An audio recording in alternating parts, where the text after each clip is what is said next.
No.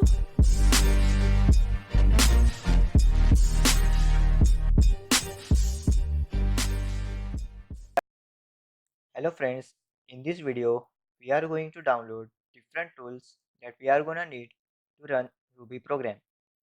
Go to the Ruby website, which is ruby-lang.org, and click download Ruby. There are different ways to install Ruby depending on the operating system.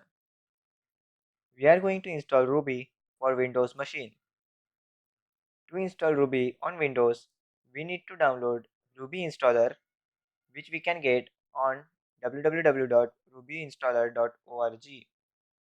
Click on download button.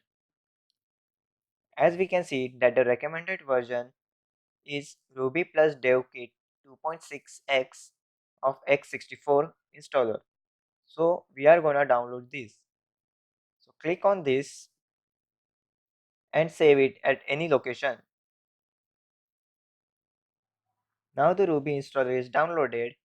Double click the file, click on accept the license and click next. It is showing Ruby 26-x64, which is our version. Don't forget to check these options and then click install. Check this box and click next. Wait for the installer to complete the installation. Check this checkbox before you finish. Now click on finish. After clicking on finish, a command prompt window will appear which asks us which component shall be installed. Just press enter to continue. You will need an active internet connection till Ruby is getting installed inside your machine. It will take some time to get installed. After everything is installed, press enter again. It will close the command prompt. Now the installation of Ruby is complete. Now open a new command prompt window to check your Ruby version.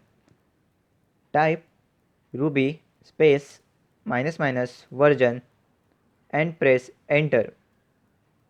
The output will show you your current Ruby version. This is the version which we have just downloaded. Now our Ruby installation is complete. Thank you. No.